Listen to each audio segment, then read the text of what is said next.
చాలా బాగా అద్భుతంగా వచ్చింది. దాని తర్వాత కొంచెం కాంట్రోవర్షియల్ వైపు వెళ్ళి మళ్ళీ సినిమా థియేటర్‌లోకి వచ్చింది. ఆ ఇష్యూస్ మీకు ఎలా అనిపించాయి? ఎలా అనిపించింది? ఫస్ట్ డే ఎలా అనిపించింది? దాని తర్వాత ఇష్యూ రాగానే ఎలా అనిపించింది మీకు? యాక్చువల్లీ మీ అందరికి షో చేసాము మార్నింగు. సో, మీరందరూ మంచి రెస్పాన్స్ ఇచ్చారు. ఫస్ట్ అది definitely that is the happiest moment. మూవీకి మంచి టాక్ వస్తుంది. అంటే ఐ నో దట్ యాక్చువల్లీ స్లోగా పికప్ అవుతదని. సో, ఫస్ట్ రీజే నేను వాస్తవానికి ఎక్స్‌పెక్ట్ చేయలేదు. స్లోగా పికప్ అయ్యే ఫిల్మ్ అని I clearly know. After that second day సడెన్‌గా యాక్చువల్లీ వినోద్ యాక్చువల్లీ మేము తిరుపతికెళ్తున్నాం. వెళ్తున్న టైంలో యాక్చువల్లీ ఆ ఇన్సిడెంట్ చూసాం. చూసినప్పుడు కొంచెం ఈయన షాక్ అయ్యాడు. యాక్చువల్లీ ఏంటి మనము చాలా ఇయర్స్ కష్టపడ్డాం కదా! ఏంటి ఇలా జరుగుతుంది, పోస్టులు చింపేస్తున్నారు అలా అని. బట్ యాక్చువల్లీ నిజం చెప్పాలంటే శ్రీకాంత్ అయ్యంగార్ గారు అన్నదానికి మాకు యాక్చువల్లీ అంటే సినిమాకి ఎలాంటి సంబంధం లేదు. బట్ ఇట్స్ అ స్పిచ్ ఆఫ్ అంటే మనకు అది ఎవరైనా మాట్లాడి ఏదైనా చేయొచ్చు. అది కొంచెం ఎఫెక్ట్ అయింది యాక్చువల్లీ. But that's okay. మరి థర్డ్ డే నుంచి మేము పుంజుకున్నాం యాక్చువల్లీ. సెకండ్ డే మాత్రం కొంచెం టెన్షన్ పడ్డాం. ఇదేంట్రా బాబు ఇంత కష్టపడ్డ తర్వాత ఇలా అయింది అనేది. But that's okay. మూడో రోజు నుంచి మాకు మంచిగా జరిగింది.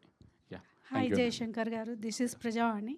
మేడం నమస్తే. అరిషడ్ వర్గాలను నేల మీద తీసుకురావాలనే థాట్ మీకు ఎలా వచ్చింది అసలు? ఇది అంటే యాక్చువల్లీ ఫస్ట్ నాకు చిన్నప్పటి నుంచి పురాణాలు, ఇతిహాసాలు అంటే ఇష్టం మ్యామ్. సో దాన్ని మనము అర్షడ్ వర్గాలు అనేది వెరీ అండర్ రేటెడ్ కాన్సెప్ట్ అన్నట్టు. అంటే జస్ట్ చెప్తారు, వదులుతారు. బట్ దాన్ని టచ్ చేయలేదు. సో నాకు చిన్నప్పటి నుంచి కూడా ఏంటి వాళ్ళు కంట్రోల్ చేసుకోమని చెప్తారు, జయించాలని చెప్తారు కానీ ఎక్కడ వాటి గురించి మెన్షన్ చేయలేదు.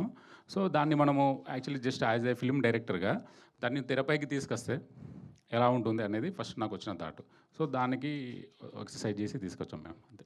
అలాగే కొన్ని టాస్క్లు అయితే ఇచ్చారు. వాటన్నిటి గురించి మీరు ఎలా సెర్చ్ చేసుకున్నారు టాస్క్లు?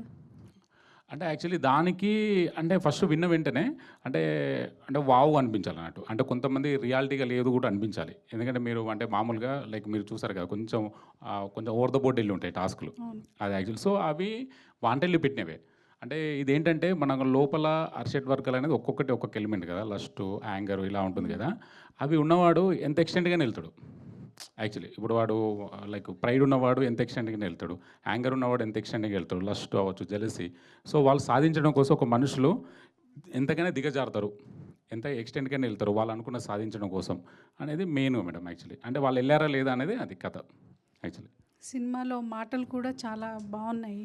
ఓకే. దీనికోసం మీరు ఎలాంటి వర్కౌట్ చేశారు? సో అంటే యాక్చువల్లీ డైలాగ్స్ బేసికల్ నాకు ఇష్టం. అది నాకు ఇష్టమైన పార్ట్ యాక్చువల్లీ సినిమా రైటింగ్ మొత్తంలో. నేను అది అక్కడ